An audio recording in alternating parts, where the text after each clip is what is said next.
intense depression. And so, of course, this is why when I hear about people who are having depression and so on, it kind of takes me back to where I was, and I now begin to wonder about them if they're not being oppressed by sorcery. Anyway, as time went on, I became more agitated and more frustrated, and it brought me to points where I would just sit down and just begin to weep and cry for absolutely no reason. But I felt this force on me, and I really never tried. The only person I ever spoke to about what I was going through was my mother at that particular time. I tried to share it with my religious leaders, but they wasn't hearing that. But anyway, I thank God for all of that too. So I would explain to my mother exactly what I'm telling you. So when she would come to visit me, I would tell her, I said, I just feel so down. I feel so confused and so frustrated and so depressed. And it just doesn't make any sense at all. So from there, this what was happening to me took another level, and that next level was these, I mean, intense dreams, really nightmares that I had.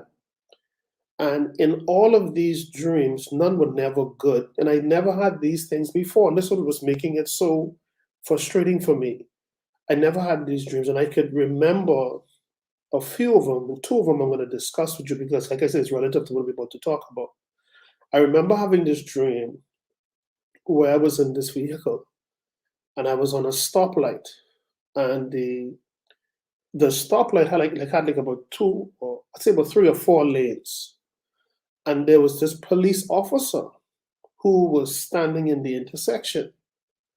So the light itself, the stoplight, which was on red, was like taking forever to turn to green, and it didn't make any sense at all to me.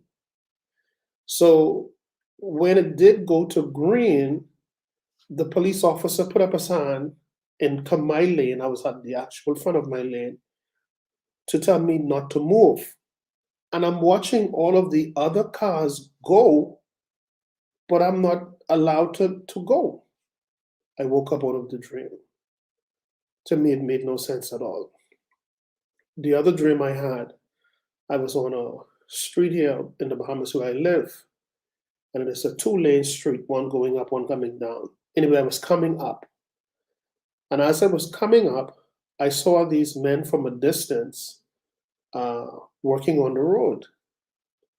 But the thing is, where they were working wasn't actually on the road itself, but on the side of the road. But immediately when I pulled up, they put this long barricade only on the side of the road that I'm heading up on. But the other side of traffic that's coming down, they can move freely. But it was only when I pulled up there, they put the barricade there. There was no reason to do it because what the work that they were doing was on the side of the road and not on the road itself. And so I'm like, what is going on here? And I woke up out of the dream. I'll share two more with you, okay? Because I before I get into the scriptures and show you the correlation, I just want you to have an idea of the bombarding of dreams that I had. I then used to have constant dreams about airports.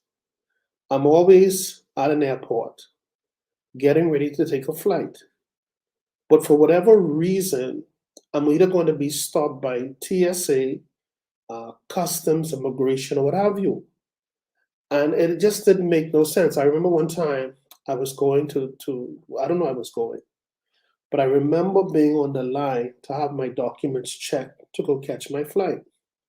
So when I got there, they had some issues with my documentation.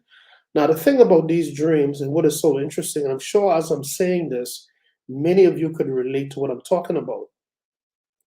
In these dreams, I would barely remember or see the faces of these different characters in the dream, but I always had this sense that all of them were working in concert together. So, anyway, my documents were checked and there was a delay again. But for whatever reason, I was allowed to go through. So I remember having two luggage with me. So I was supposed to put these luggage on this particular carousel. And when I would have gone through this little machine, I guess we're checking you for guns or whatever, I would pick it up on the other end of the carousel. So I went through the machine, everything was fine. And when I got to looking for my bag, I'm watching everybody retrieve their luggage and leaving to go towards the flight. So I'm standing there, sorry, and I was able to get one of my luggage. And there is no more luggage on this thing. Everybody is gone. So what does this mean? I'm being delayed again. This didn't make no sense. I've had multiple dreams about that. Then I would have multiple dreams about being at a hotel, right? And those dreams were kind of fading. I remember a little about it. I always thought about, I had like about 4 or 5 dreams about being at a hotel.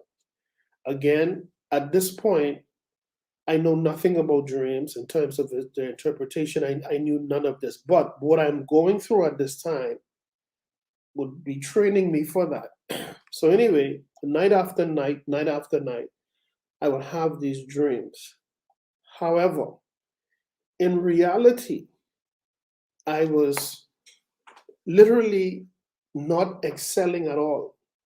Now, prior to meeting this lady, I was doing extremely well. I was about 23, 22. I was doing very, very well. I just thought I got my job at FedEx. I was 17 years old actually. So I was 17, 18, 19, 20, 21, 22. So I was like 6 years at FedEx at that time, right? And like I said, I was living on my own. I was doing good. I had a motorcycle. I had a nice little convertible car. I was doing good, very, very well. I was always good at saving my money and budgeting. I was always like that, good. I had never had an issue in that area, very responsible in those areas. But it's when I met this lady that things began to turn. But of course, during those early stages, I never blamed it on her because, again, physically, she did nothing to me. She didn't rob me. She didn't put a gun on me, nothing, none of that. But I realized as time went on, I saw a correlation with the dreams and what was happening in my everyday life. And what I meant by that, even though I couldn't interpret the dream, and I was even trying to because I didn't know anything about interpreting dreams at the time, I realized that whenever I would have those dreams, the correlation was something bad would happen to me. And it didn't make no, when I say bad, it would be something like I'm supposed to be getting something or supposed to be some kind of advancement or something to put me ahead. And something will always come up as a disappointment where I'm turned down, I was rejected, or something bad happened. And it was just so strange and it made absolutely no sense. So, what that did at the time is it began to make me more frustrated. I was becoming more and more angry because I couldn't understand what was going on with me. So I'm going to end up right there with the dreams, but I'll come back to some more. But I just want to get in this piece so we'll be going tonight. So my topic tonight is spiritual altars and dreams. And what I'm going to teach you tonight has everything to do with what I just told you.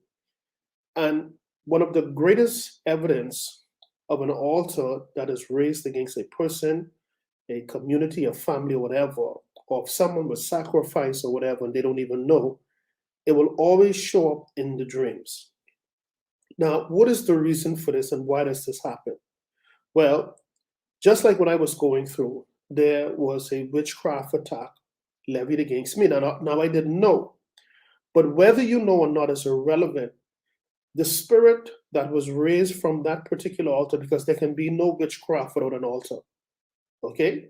Even if you went and buy paraphernalia and stuff from the store of sorcery and they told you to do X, Y, Z, and you would say, well, Kevin, I didn't use an altar. Well, you didn't need to use an altar because the items that you're using came from an altar.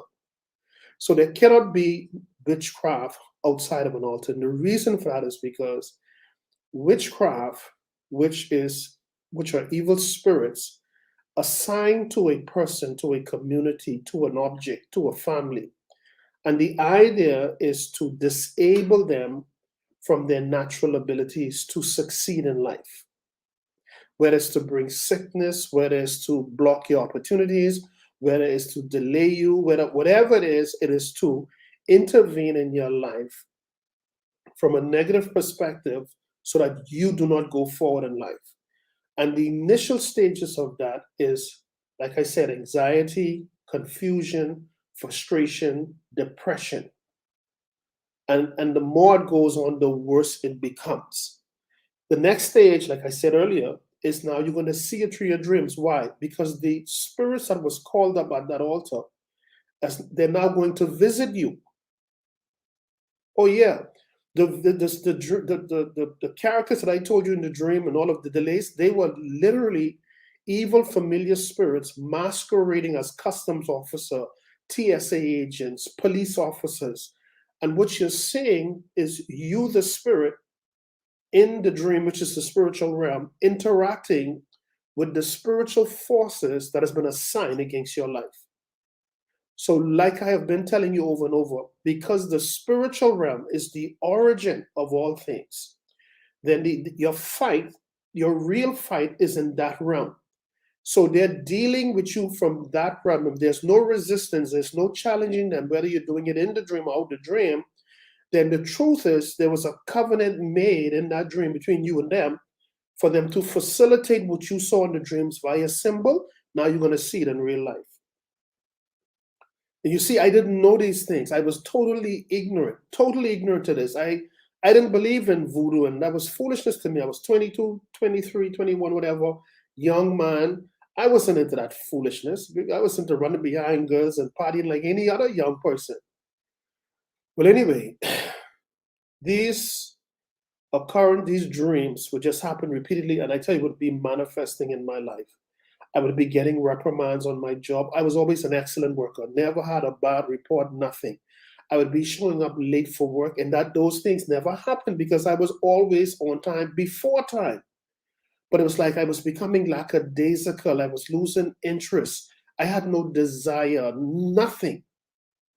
But again, the frustration was there was nothing that I could physically link what I'm going through to. So anyway, the dreams got intense. But before I get it, let me go back to what I was saying. So altars is, like I said to you in my last teachings, are where spirits are conjured up. It's an agreement between the person, the human being at that altar, and the spirits that they're trying to conjure up. Now, depending on the spirit that they're calling, it will require a certain ritual that will always be satisfied with a sacrifice, meaning that the sacrifice that you're giving is to please that particular spirit to do what it is that you want that spirit to do. Okay? Now, this is very important going forward. So once that spirit is satisfied and whatever is done at that altar, for example, when they were trying to raise up the spirit against me, they would have something there on that altar belonging to me, whether it's my hair, whether it's my clothing, whether it's my photograph, or whatever. And whatever they did at that altar, meaning that the practitioner, the voodoo worker, when they do their ritual and they're smoking a cigar and blowing it over my photos, or they have fruits or vegetables at this table, which is the actual altar, to bring the spirit up. So wherever I am, I'm going to smell whatever's going on at this altar. So I could be home. I could just wake up out of a sleep, and I would smell like a cigar or a cigarette smell. But again, being ignorant, and I didn't know what these things was about, not knowing that they were at the altar at that time. So the personal belongings that is required at that altar is so that the spirit that's being called will not only be able to identify who the subject is, but to also specifically, when they get to my location, to deal specifically with me. So what that simply means, and I'm sure some of you probably went through it if you went through witchcraft attacks. If the witchcraft is only against you, then only you will have those depressing feelings and Only you will be frustrated. Only you will hear voices. Only you will have scratches on your body or have sleep paralysis. The reason for that is because it's not projected at anyone else at that home. So those spirits are on specific assignment just to you. Because there were people that visited me, there were people that slept at my place who didn't hear, feel none of what I was going through. Because again, it was being specifically channeled at me. So the sacrifice here now, this now becomes the sealing of the covenant, the deal that is being made between the spirit and that person against whomever life. So again, witchcraft cannot exist or cannot be performed or cannot come into existence outside of an altar. Because the altar is the place where humanity and deities or spirits meet. An altar is the place where covenants are made between spirits and humans. An altar is a place where primarily the destinies of people are altered or changed. Whether the victim believes in this or not is irrelevant. Nothing is required from the victim's end. The only thing that is required are those who are participating, and if that victim is in a Christian covered by the blood of Jesus, living a righteous life and a confessing sins out of their life, then they also will be subject to these things that I'm saying right now. So anyway, again, I don't know these for witchcraft attacks, the dreams coming like crazy. More and more as I'm having the dreams, I'm seeing these things play out in my life. Not really connecting them, but what at the time, because I was ignorant, I saw the coincidence, quote unquote, that when I would have the dreams, then something bad would happen a day or 2 days later. There will always be these correlations. But it was the altars, though, that whatever witchcraft was being projected from was being projected to me. And the spirits from that altar is now visiting me in the spiritual realm, which was my dream. So all of the characters I saw in my dream were the forces or the evil spirits from that altar that was visiting me. And a lot of you are going through that right now or have been through it. So now I'm going to take you through some scriptures to prove my point as usual. And what you're going to see as usual, where God is the one who laid out these particular principles from the beginning. But of course, the enemy always pervert what God has done, or he mimics what God does. All right, because they're all principles. They're all principles. Okay, so let's quickly go here to 1 Kings chapter 3. Let's go to 1 Kings chapter 3, and we're going to read from verse 1 to verse 5, okay?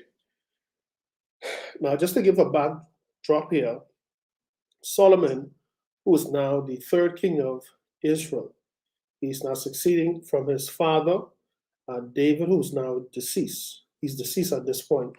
So Solomon is now being inaugurated, having this big celebration. So watch this. 1 Kings chapter 3, verse 1 says, And Solomon made affinity with Pharaoh, king of Egypt, and took Pharaoh's daughter and brought her into the city of David until he had made an end of building his own house and the house of the Lord and the wall of Jerusalem round about. So listen to verse 2, because this is key. Only the people sacrifice, circle that word, sacrifice in high places, because there was no house built unto the name of the Lord until those days. Verse 3, And Solomon loved the Lord, walking in the statutes of David his father. Only he, which is Solomon, sacrificed and burned incense in high places. And the king went to Gibeon to sacrifice there, for that was the great high place. Listen, he sacrificed 1,000 burnt offerings did Solomon offer upon that what? Upon that who? Upon that altar. So Solomon had 1,000 animals that he sacrificed unto Jehovah, God Almighty. So now you're going to see the correlation of what I said to you. when there's an altar working against you, or you yourself went to do witchcraft, because it all comes back to an altar, the spirit from the altar is going to visit you. Whether it's the spirit of God, if you're doing your sacrifices to God, or whether it's a spirit unto the devil. So watch verse 5. Remember, Solomon did 1,000 burnt offerings. 1 Kings chapter 3, verse 4. I'm going to read it again. And the king, whom is Solomon, went to Gibeon to sacrifice there, for that was the great high place. 1,000 burnt offerings did Solomon offer upon that altar. So the sacrifice, wherever you see a sacrifice, there's a covenant involved. And the sacrifice, this is just to say, okay, we all agree here. So more or less, this is like, let's have this big party now to celebrate what we agreed to. So Solomon has accepted the leadership of Israel, taking over from his father. God has approved him being there. And so now he's giving this sacrifice and giving this honor and glory to God for allowing him to be there. But God is a what? A spirit. So he's making the sacrifice to a spirit. So guess what's going to happen now? The Spirit of God is going to visit Solomon. So you see the principle. Verse 5 of 1 Kings 3. In Gibeon, the same place Solomon made the sacrifice, the Lord, who's invisible, appeared to Solomon where? In a dream. Let's make sense out of it. Let's make sense out of it. Let's make sense. The Spirit of the living God appeared to Solomon in a dream. Why? Because there was a covenant. That's what altars are all about. There was a sacrifice to seal the deal. So the Spirit whom you paid homage to, the Spirit who you were servicing, the Spirit who you was worshiping, is now coming to visit you. Because the Spirit now, which is all supernatural, now wants to do some stuff for you. So in verse 5 of 1 Kings 3, it says, in Gibeon, the Lord appeared to Solomon in a dream by night. And God said, ask what I shall give thee. So let's put a pin in there just for a moment to make it make more sense. The Bible says that God appeared to Solomon in a dream. So in reality, Solomon was literally physically asleep. Because it said it appeared to him in a dream by night. So if you're dreaming, you don't dream with your eyes open. You have visions with your eyes open. So Solomon is asleep, but it says that God appeared to him in the dream. So this shows us that our dream is literally the spiritual realm. It's the reality of life, not what we see here. So while Solomon's physical body is at rest, unconscious to the world or what's going on, his spirit and soulish man is interacting with God, the Spirit. And God is having a dialogue with this man. And the Spirit of God, because this is the Spirit, Solomon, who you sacrificed to. And now he's visiting you.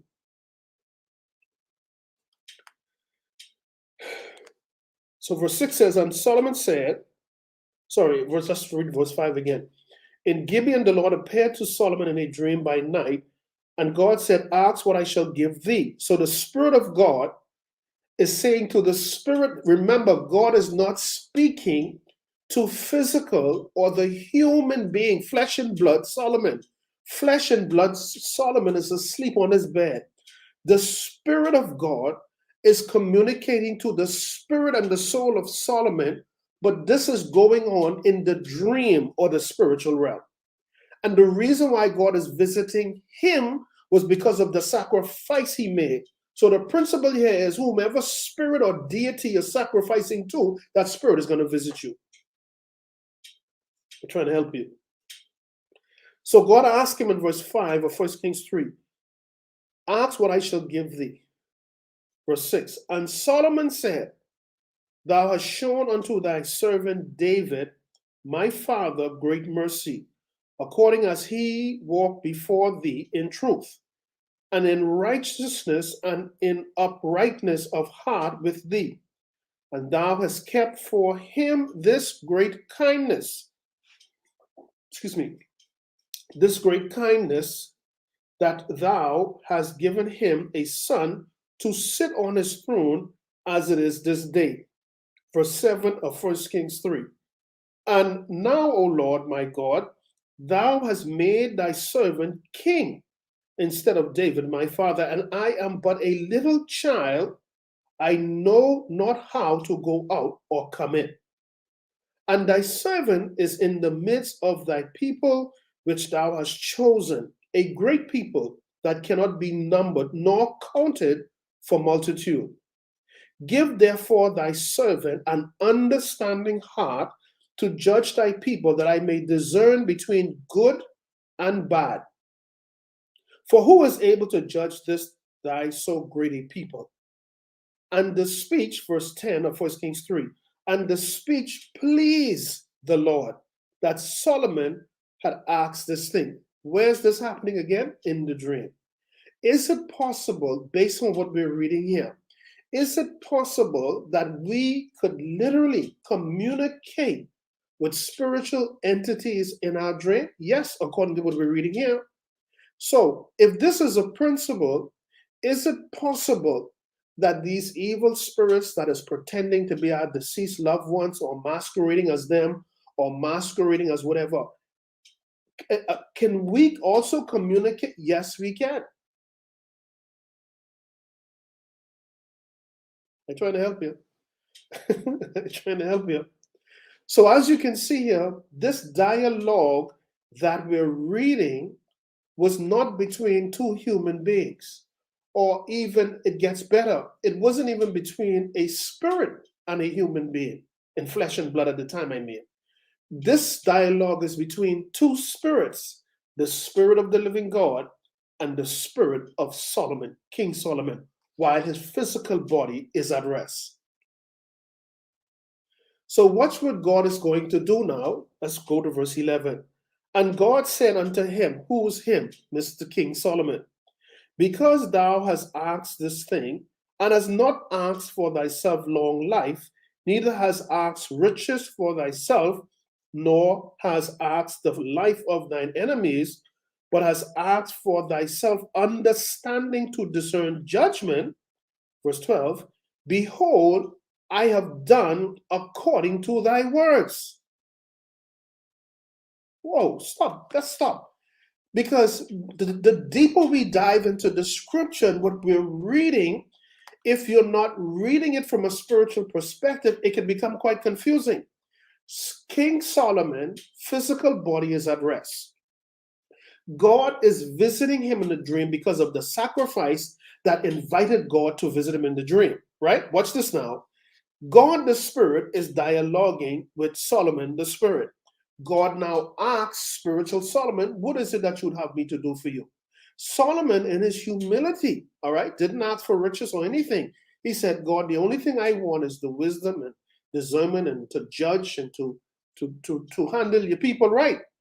God says, fine, I have given it to you. And because you haven't asked for long life and the neck of your enemies and riches and gold, he says, behold, not only have I given you wisdom, but I have given you wealth like none that shall be before you or even after you.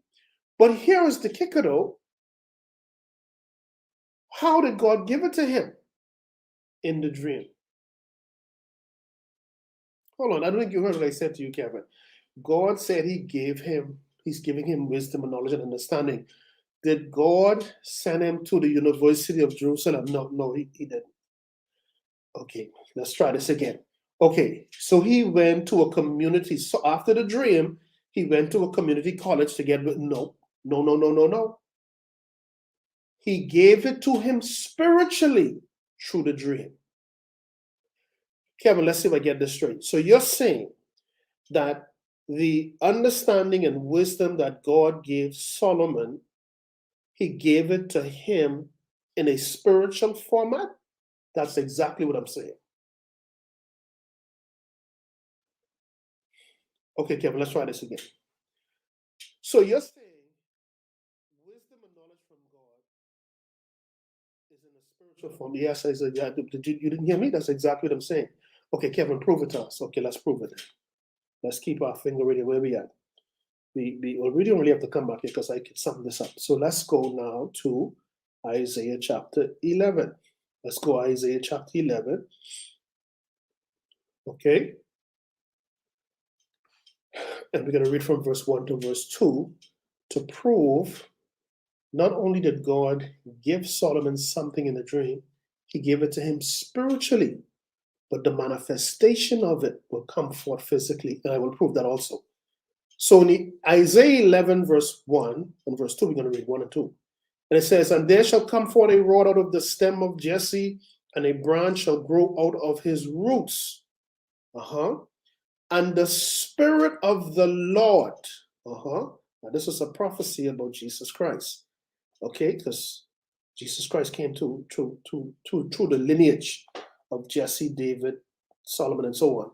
"And the Spirit of the Lord shall rest upon him," meaning Jesus. And what the Spirit of the Lord is going to download to Jesus?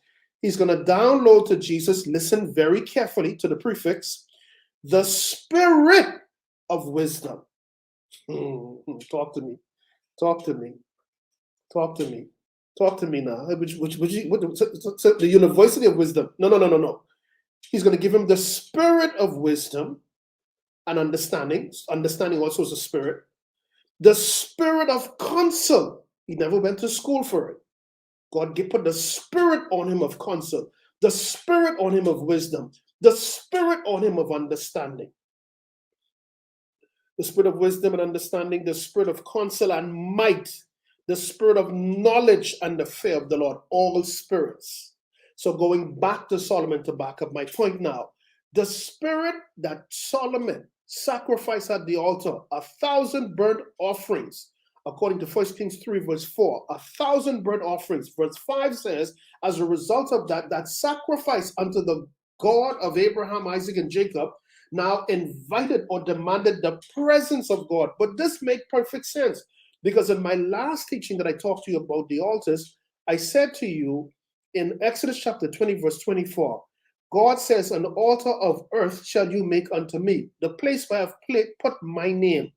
And once you would have done this, whatever altar I told you to create and do the specific sacrifice, God says, who's the Spirit, I will visit that altar and I'm going to bring with me blessings. Exactly what he's doing to Solomon right now. Solomon did everything according to the ceremonial laws of altars, did his sacrifice, and just like God said, he came to him with many blessings. But he said, "Now, Solomon, you tell me which blessing you want."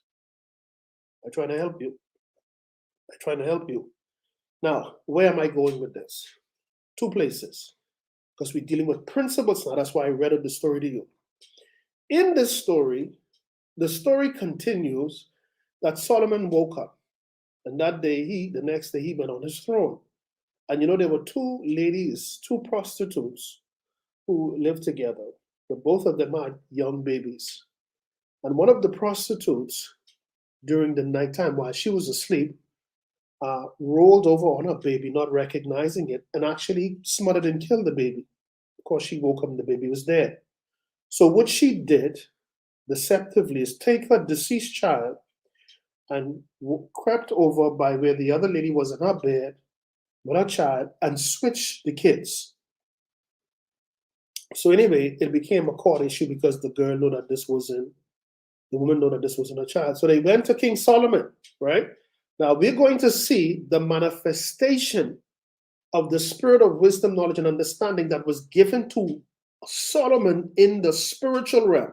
Remember, physical Solomon did not collect this or went to school for it. His spirit man got it from spirit God in the dream or the spiritual realm. So when it was time to, both of them came to before Solomon and laid their cases out. Of course, both of them claiming that the living child was theirs. So Solomon in his wisdom said, okay, here's what we're going to do.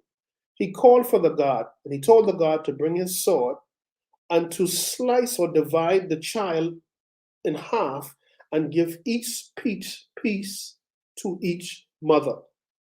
Solomon in his wisdom knew that whomever the mother was that the child truly belonged to would never agree to that. In fact, she would have just said, let them keep it, because she didn't want to see her child die. And that's exactly what happened. And when she did that and retreated and said, okay, that's okay, Solomon said, okay, give her the child because that's her child right there. Where did he get this wisdom from? Overnight. What school did he go to? He already told God, I don't even know how to judge your people. I don't know how to go or to come. All I'm asking you for, God, is for wisdom, knowledge, and understanding. So God gave him something in the dream. So here's where we're going with this. You see how the Spirit of God gave Solomon something spiritual, which was wisdom, knowledge, and understanding, that manifested in his real life. Let's go back to the evil altars because they mimic the things that God do. So here it is at this evil altar, where someone went to the altar. Anything to do with witchcraft, they had to do with an altar. No matter horoscopes, tarot card reading, Ouija board, all of that, the basis of all of that, there are altars. In fact, the Ouija board itself is an altar, but that's another teaching. So from that altar, the devils or demons from that altar is now going to project themselves in your dream, but masquerade as people you're familiar or not familiar with. For the most part, to really to get your trust in the dream, they will pop up as deceased loved ones, particularly people who you had a great relationship with, Grammy, Mummy, whomever. And of course, this is what we call masquerading spirits. Now, the worst thing you want to do in your dream with these entities, they are really devils, familiar spirits, is to have any form of exchange with them, especially if they're giving you something, because even though they didn't give it to you physically, you accepting it in the dream, which is your spirit man, you're agreeing, you're convinced that this is your deceased loved one. So you're taking it, and in taking it, a covenant was established, which is what they were seeking. So you see, even though they're being projected from the altar, they still can't force you. You have to come into this agreement spiritually in the dream, just like with Solomon. But when you don't notice, or when you're not in environments teaching you these things, just like me years ago, before I understood these things, you dismiss it, you become confused, your life become more frustrated, you're suffering losses, you don't understand what's happening to you, because the primary thing of sorcery is to keep the victim ignorant of the reality of what's going on with them. So with that foundation laid down, let's go back to the dreams I told you I had. Remember I told you I'm at the stoplight, and it was like 3 or 4 lanes of cars, and the light was taking, like I said, forever to turn green, and I was getting agitated.